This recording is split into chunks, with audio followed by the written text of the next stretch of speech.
Hello and welcome. Today we're looking at Overwhelm again. If you've missed the last two vlogs, then go back and have a look at them because they contain some insights and inspiration surrounding Overwhelm. Today what we're going to look at is a little bit more about Overwhelm and where it comes from, and I'm also then going to finish off by giving you a couple more tools to help you deal with it.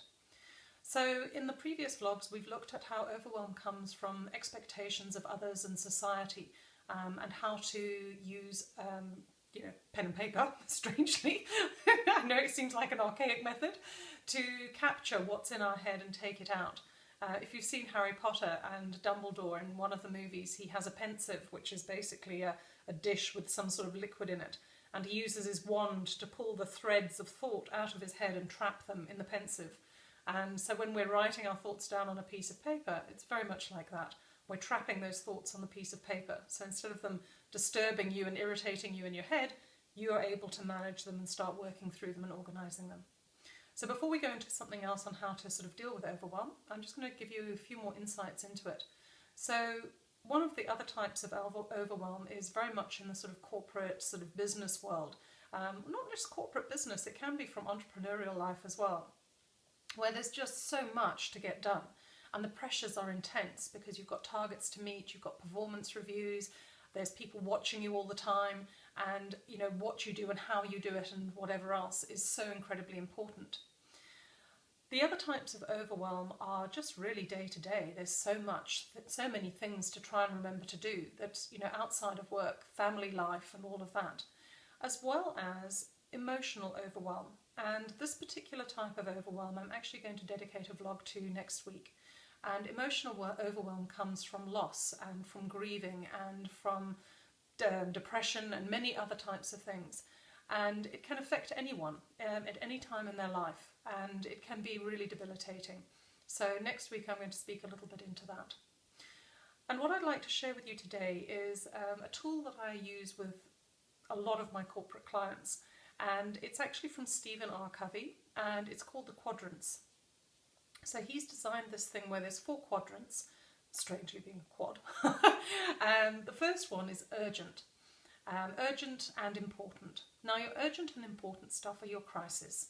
So when it shows up, you have to deal with it now, because if you don't deal with it now, it's going to end up in catastrophe.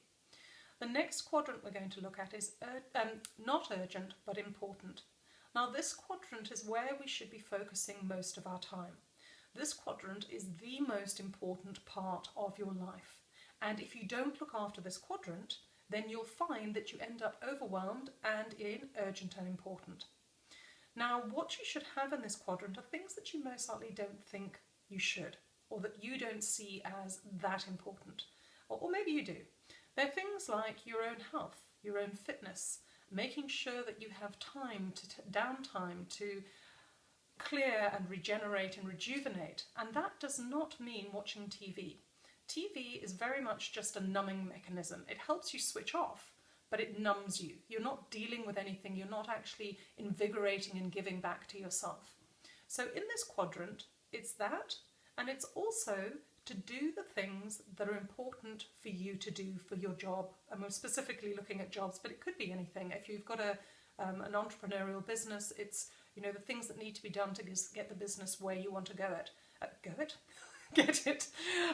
If you haven't got a business but you have goals and ambitions in your own life, then these things are the things that are going to get you to achieve what it is you've set out to achieve. And you need to be very specific, because in the third quadrant, this is all about the things that are not urgent. They're urgent but not important. And urgent and not important is other people's stuff. Now, so many people want you to do things for them in their life, and they're going to shout really loud because, generally speaking, those things for them are in the first quadrant we spoke about, urgent and important. But what you have to realise is you are not responsible for whatever took them to the point where they were in urgent and important. These things are their problems. And I'm not saying you shouldn't ever do them, but they should never take precedent over your important and not urgent stuff. Because if you start delving too many times into their urgent or not urgent, into the urgent and getting myself in a muddle with urgence and importance, in their urgent and not important, or their urgent and important, your urgent and not important. If you spend too much time there, you're going to let yourself down. And when you let yourself down, you won't be able to help them because you're going to be in the first quadrant for yourself, dealing with urgent and important. Now the fourth quadrant is not urgent and not important. And this quadrant is resigned for tweets, Facebook, especially if it's not work related, watching TV, chatting by the coffee machine, all of those things that really have no benefit to get you where you're trying to go in life. Now this tool I use with my clients to help them prioritize things, to see their life more clearly. And if you watch the last vlog, which was all about taking your thoughts out of your mind, and then you apply that list to this quadrant system, you'll find that you're much more able to start taking charge and actually organising your life. And the last tool that I'm going to give you in relation to this is timelines. Make sure that you put times next to every single thing. The first time that you must put down there is by when you're going to have done it. And give yourself time so you're not doing it last minute. And the second thing is to make sure you put down how long it is going to take you to do something, and be generous, because sometimes we think that we're a lot more capable than we actually are. Capable's maybe the wrong word, but maybe we think we're Superman or Superwoman. I know I sometimes do, and then come down to earth with a bump when I realise actually I'm just a human being. So I hope that this vlog was packed full of information that's useful and helpful to you. If you like it, please like it. Share it if you would like to, and if you'd like to make sure that you receive these timelessly, make sure that you subscribe to the YouTube channel, because they get posted there first before I get myself together and post them elsewhere. Thank you very much for spending time with me, and I hope you have a stunning week. God bless and goodbye.